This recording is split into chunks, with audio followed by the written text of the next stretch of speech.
Je mets pas de balance ici. Je travaille même pas avec de balance ou de plis de gras avec mes clientes parce que je veux qu'elles se sentent bien dans leur corps. Puis se sentir bien dans son corps, ça passe pas par un chiffre de tour de taille. Ça passe pas par un poids sur la balance. Ça passe par comment je me sens dans mon corps. Bienvenue à la toute première saison du podcast Coco Latte Talk. Ici Marie-France, journaliste devenue ostéopathe et naturopathe, ainsi que professeure de yoga et de pilates. Cette dernière décennie, mon combat contre la maladie m'a plongée dans une quête, celle de retrouver ma santé et ma vitalité à travers une approche holistique. J'aide aujourd'hui les femmes à reconnecter à la sagesse de leur corps et à optimiser naturellement leur digestion, leur niveau d'énergie et leur remise en forme. Préparez-vous un bon latte et installez-vous confortablement pour cet épisode. Salut les beautés, re-bienvenue sur le Coco Latte Talk. Alors aujourd'hui, idée avis un petit peu impopulaire et non, l'entraînement ne sert pas à perdre du poids. C'était l'accroche d'un de mes reels récemment et là j'ai des commentaires mitigés des gens qui disent ben oui, l'entraînement ça sert à perdre du poids. Et c'est la raison numéro 1, je pense, chez mes clientes pour lesquelles elles ont commencé l'entraînement, c'est vraiment pour perdre du poids. C'est souvent ça quand je demande c'est quoi tes objectifs. Ce qui vient souvent en premier, c'est la perte de poids. Et oui, évidemment, il y a une dépense énergétique au niveau de l'entraînement. Ça va générer une dépense calorique. Et oui, évidemment, des muscles qu'on entraîne, des muscles qui se renforcissent, bien évidemment, au repos, ils vont être plus forts, ils vont consommer plus d'énergie parce que oui, des muscles, c'est quand même énergivore. Fait que oui, à tout ça. Mais par contre, une séance, parce que souvent, ce que je vois, c'est que le reste de la journée, les gens vont être super sédentaires, puis ils vont penser qu'une séance d'entraînement, ça va complètement tout effacer. Donc non, tu t'entraînes pour être plus forte, mais c'est toutes les habitudes de vie autour qui vont venir soutenir une perte de poids saine. Donc oui, évidemment, une alimentation saine. Vous savez à quel point je suis fan du 80-20, donc 80% du panier d'épicerie qui doit être rempli d'aliments frais qui n'ont pas besoin d'étiquette et on se permet un 20%, évidemment le moins transformé possible. Toute la régulation du système nerveux parce qu'un haut taux de cortisol chronique va encourager le stockage des gras. Les habitudes de sommeil aussi, super important. Fait que oui, tout le mode de vie, c'est ça qui va venir beaucoup plus supporter. Et aussi, on a tendance à oublier le NEAT. Donc, le NEAT, ça, c'est vraiment toutes les activités de la vie quotidienne, tout ce que vous faites en dehors de votre entraînement.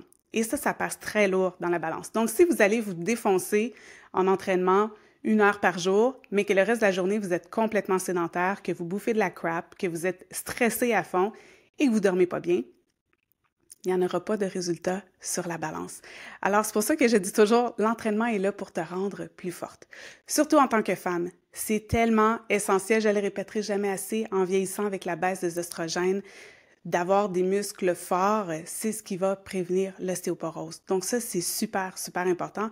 Puis on a tendance à oublier aussi tous les bénéfices psychologiques, vraiment tous les bénéfices mentaux au niveau de l'humeur, donc amélioration de l'estime de soi, amélioration de l'humeur et réduction du stress aussi, à condition, bien sûr, que ton entraînement soit adapté à ton cycle menstruel. En tant que femme, notre énergie fluctue, fait que tu vas pas faire un gros hit en période menstruelle, ta première journée de menstruation ou dans la fin de ta phase lutéale. Les hormones ne sont pas là pour t'aider à récupérer correctement.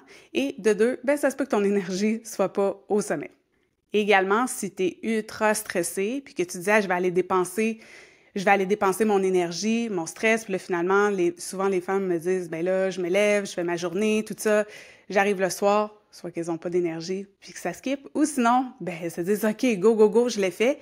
Puis après ça, elles essaient d'aller se coucher, puis ça dort pas, ça fonctionne pas. Ça, c'est un signe aussi que souvent, quand on est en stress chronique, la courbe peut être inversée, fait qu'on va avoir plus d'énergie le soir quand on devrait en avoir plus le matin. Fait que ça peut jouer aussi dans la balance. Donc, c'est important d'y aller avec un entraînement qui va être adapté, évidemment, à votre cycle menstruel, à votre énergie du moment, puis qui va aussi être adapté à votre niveau de stress. Fait que si on est plus en état de stress, on a tellement tendance à oublier le repos. Le repos, il est capital. Même si tu désires perdre du poids, et encore plus même si tu désires perdre du poids. Donc, le repos, la régulation du système nerveux, c'est à mettre en priorité. Et souvent, les femmes qui arrivent dans mon environnement, elles veulent s'entraîner 7 jours sur 7, puis se défoncer, même à l'entraînement. Puis quand je leur dis, on va faire du yin yoga, elles sont comme... Puis elles résistent, là. Je les mets à chaque semaine, je les remets dans leur plan. Des séances de yin, des séances parce qu'elles ont un accès, avec Reform par exemple, elles ont aussi un accès au studio pour qu'on maintienne le tout entre nos rencontres. Puis, ah non, j'ai pas fait le yin. Ah, mais non, ça bouge pas assez pour moi. Je dis, non, c'est la chose qui va te faire le plus de bien. Moi, je te dis ça comme ça, mais c'est là que tu vas avoir les plus beaux résultats. Parce que oui, c'est important de bouger, mais c'est important aussi d'avoir du repos. Alors, c'est super important d'avoir ces moments-là pour permettre au corps de récupérer. Puis justement, quand vous êtes en phase lutéale, donc vers la fin du cycle, puis en phase menstruelle aussi, ben c'est le temps encore plus de commencer à les incorporer. Puis tranquillement, vous allez réaliser, hey, d'un, ça fait du bien à mon corps. Ça vient délier les tensions, mais de deux, ça fait du bien aussi à mon mental. Et souvent, quand on est habitué que ça roule tellement vite, on n'a pas le temps de gérer des choses. Fait que quand on s'assoit pour gérer, pour être seul avec soi-même, ça peut être ultra inconfortable au début. Mais je vous invite tellement à passer par-dessus ça parce que vraiment, je persiste à le dire, les plus beaux gains se trouvent de l'autre côté de l'inconfort. Fait que je le répète, les plus beaux gains se trouvent de l'autre côté de l'inconfort. Et l'inconfort, comme je vous dis ici, c'est pas de pousser plus la machine. Là. Ça, les clientes qui viennent me voir là, sont capables de pousser la machine, sont capables d'en prendre des charges. C'est de ralentir le problème. Parce que là, c'est inconfortable, ils sont tellement habitués, ça va. Ben, j'ai l'impression de rien faire. Je me sens coupable de rien faire. Et là, enlevons la culpabilité de ne rien faire. Le repos, c'est productif. C'est dans le repos que le corps peut se réparer, se ressourcer. Et ce qui est vraiment au cœur d'une perte de poids saine, oui, je vous ai parlé de l'alimentation, mais évidemment, pas de l'alimentation restrictive. Parce que je le vois aussi, puis je vous ai préparé, ça sort bientôt, là, un épisode sur pourquoi la restriction calorique ne fonctionne pas, ou presque jamais.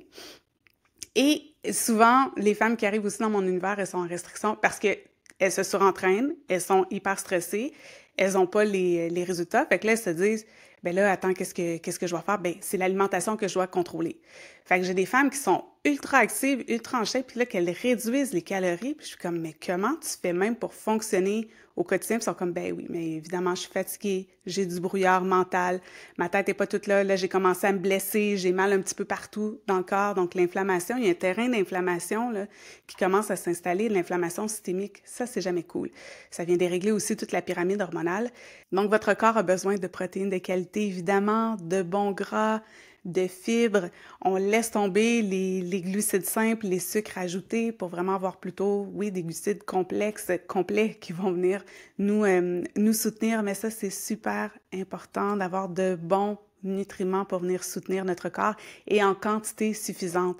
Souvent, on veut tellement contrôler l'alimentation, puis ça amène une relation aussi très malsaine avec la nourriture. Puis d'ailleurs, si vous n'avez pas une relation saine avec la nourriture, je vous invite vraiment à aller consulter une nutritionniste, à aller chercher de l'aide à ce niveau-là. L'alimentation, ça doit devenir votre meilleur ami. Votre allié, c'est votre carburant. C'est la base de votre vie, là. Vous en avez besoin, l'alimentation. Mais souvent, on va tomber dans la restriction calorique parce qu'on se dit, puis c'est des vieilles mentalités aussi, les vieilles mentalités de régime minceur qu'on restreint le plus possible de calories. Donc, à moins que tu sois ultra sédentaire puis que tu consommes 5000 calories par jour, ce que je doute qu'il soit ton cas si tu es ici, puis c'est très, très rare en fait chez mes clientes, ben c'est pas la restriction calorique dont tu as besoin, c'est d'ajuster finalement, d'avoir les bons nutriments, puis de venir, je reviens, à la régulation du système nerveux et au repos. Puis j'encourage toujours aussi mes clientes à se fixer des objectifs qui sont, parce que souvent j'ai des clientes performantes, fait que je leur fixe des objectifs qui sont liés à la force, à la performance, mais de manière saine. Parce que oui, je pense qu'il y a des moments dans notre cycle, des phases dans lesquelles on peut performer. Quand on est en phase folliculaire, quand on est en phase ovulatoire, c'est notre moment de performer. Quand on est en phase lutéale, on n'est pas en train de performer. En phase menstruelle non plus, on est plus, c'est des saisons automnales, c'est des saisons hivernales, on est plus introverti, on revient plus à l'introspection, on va avec des mouvements plus doux, comme je le disais tout à l'heure, parce que nos hormones, ben, ils sont pas là pour supporter de la grosse déchirure musculaire, de la grosse hypertrophie, on n'en est pas là. Alors, il y a des phases comme ça. Fait que je leur dis, ben, on va avoir des phases de ton cycle où tu vas être plus performante. Puis ça aussi, je vous dis tout ça, mais c'est si tout va bien dans votre vie. Parce que si vous vivez avec du stress chronique, il y a des chances aussi que vous soyez en pleine phase ovulatoire, mais que vous ne vous sentiez pas au sommet du monde, vous ne vous sentiez pas du tout comme une déesse. Fait que ça aussi, on va adapter l'entraînement. Fait que je m'attaque beaucoup là, quand j'entraîne, par exemple, sur Reformer ici. C'est les femmes, c'est toujours, t'es dans quelle phase de ton cycle et comment tu te sens. Parce que des fois, ils sont comme, hey, je suis en phase ovulatoire, mais c'est étrange, là, je me sens pas, j'ai pas d'énergie, je suis fatiguée, j'ai l'impression que j'en ai trop sur les épaules au travail et tout. Je suis comme, ben OK, on va travailler là-dessus. Fait que je vais pas aller loader tes charges, on va pas travailler en grosse hypertrophie, on va travailler plus en mobilité. Et c'est là qu'on a finalement des beaux résultats. Fait que jetez votre balance, je dis toujours à mes clientes, parce que ça aussi, souvent les clientes arrivent, c'est comme, ben là, je m'entraîne, puis là, j'ai vu que j'avais pris 3 livres sur la balance. Je suis comme, OK, ben là, on est en phase folliculaire, on a travaillé en hypertrophie, c'est normal. D'un, pourquoi? Parce que ça, on a travaillé avec de l'hypertrophie, on déchire des fibres musculaires volontairement pour les rendre plus fortes. Donc, le muscle va être plus fort au repos. Il va consommer évidemment plus d'énergie, mais ça va créer un terrain inflammatoire. Parce que l'inflammation, ça va indiquer au corps, hey, il faut se réparer. Fait qu'il y a des protéines, par exemple des protéines pro-inflammatoires, des cytokines pro-inflammatoires comme l'interleukine, qui peuvent augmenter. Fait qu'il y a vraiment des réponses inflammatoires aiguës. C'est là qu'on va avoir des courbatures, par exemple. Il peut y avoir aussi un léger gonflement musculaire qui va être temporaire. Fait que ça, c'est une réaction normale. Cette inflammation-là, elle n'est pas nocive. Si elle est bien dosée puis que c'est suivi d'un temps de récupération. Ça peut amener aussi de la rétention d'eau. C'est là que ça va faire fluctuer le poids sur la balance parce qu'il va y avoir un apport d'eau au niveau, évidemment, de vos cellules parce que vos cellules, ben, elles doivent se régénérer. Fait que ces micro-lésions-là vont entraîner de l'eau dans les tissus. Pourquoi? Pour stocker plus de glycogène. Puis environ chaque gramme de glycogène là, va emmagasiner de 3 à 4 grammes d'eau. Évidemment, il peut y avoir une fluctuation du poids sur la balance. Ce ne sera pas une prise de gras. Ça va être une prise d'eau, tout simplement. Mais le X, c'est qu'on veut pas parce que je le vois aussi parce que l'effet, si on est toujours en train de se surentraîner, si en plus on a un terrain inflammatoire de base, ça veut dire une personne qui mange pas super bien, qui a des gros pics de glycémie, qui commence à avoir de l'insulino-résistance, tu sais, qui est pas top. L'énergie est pas top, les continue à s'entraîner là-dessus, ben là, ça crée comme il y a toujours un terrain inflammatoire qui plane. Fait que là, tu rajoutes de l'inflammation là-dedans. Finalement, tu rajoutes de l'huile sur le feu. Fait que là, la personne va dire, ben là, j'ai l'impression de juste être en prise de poids plutôt qu'en définition. Alors là, c'est signe que ton corps a besoin de repos, qu'il faut que tu ajoutes des séances de repos dans tout ça, qu'il faut que tu viennes, comme je disais tout à l'heure, aborder toute l'hygiène de vie au complet. Puis enfin, ben c'est super important, là, comme je vous disais, le rôle du système nerveux dans tout ça. Et un entraînement qui est trop intense, qui est trop fréquent, si en plus c'est combiné à de la restriction calorique, ben ça va prolonger la réponse inflammatoire. Ça peut même perturber aussi votre pyramide hormonale là, au niveau du cortisone, par exemple, de l'aldostérone. Puis ça peut créer, comme je disais, une inflammation chronique de bas grade. Et là, ça va encourager le ralentissement de la récupération, encourager la rétention d'eau. Alors, c'est pourquoi vraiment j'inclus dans tous mes programmes, tous mes accompagnements.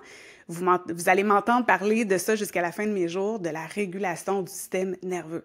On travaille tellement pas avec ça, puis je me souviens, il y a quelques années, je m'entraînais, j'avais une entraîneur qui travaillait avec moi, puis à l'époque, je pense qu'elle était pas vraiment spécialisée là, pour les troubles auto-immuns. Ceci étant dit, c'est une excellente entraîneur, mais elle n'était pas spécialisée pour ma condition, ce qui fait que je m'entraînais, puis j'étais comme, voyons, j'ai pas tant de définition. Oui, il y avait un gain de masse musculaire, mais la silhouette se définissait pas. J'avais énormément de fatigue, je me suis mise beaucoup à me blesser, puis l'entraînement était juste trop intense pour moi. Puis à un moment donné, bien aussi, il s'est passé beaucoup de choses dans cette période-là. J'ai décidé de déménager, je commençais aussi, j'avais des problèmes. En fait, j'étais au début là, de mon cheminement avec l'intestin irritable. Fait que bref, puis ça faisait des années que j'avais été diagnostiquée avec Hashimoto. Fait que j'avais comme un beau terrain fertile d'inflammation. Je rajoutais de l'entraînement super intense là-dessus. Ben j'ai comme fait un burn-out physique.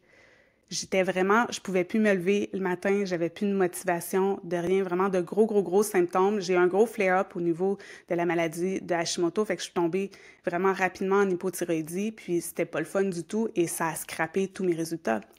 Fait que là, je me dis, OK, mais je m'entraînais 5 jours semaine à peu près, puis les 2 autres journées, j'étais active, je faisais autre chose, fait que j'avais jamais de période de repos. Donc là, aujourd'hui, fast forward quasiment 10 ans plus tard, où avec toutes les études que j'ai faites, je sais maintenant bien m'entraîner et je sais bien entraîner les femmes. Donc, je m'entraîne 7 jours semaine, mais 30 minutes par jour.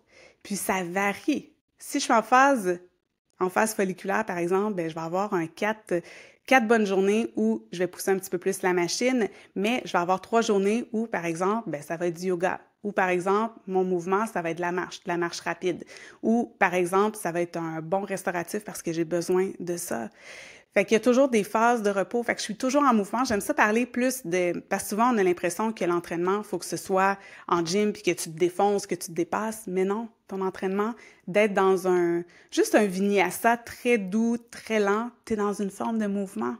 Et c'est ce dont ton corps a besoin en ce moment. Tu lui fais tellement de bien. Fait d'être dans la conscience de c'est quoi mon énergie du moment. Puis ça, je l'ai fait toujours quand je commence mes classes, que ce soit en entraînement privé. Comme c'est quoi ton énergie aujourd'hui?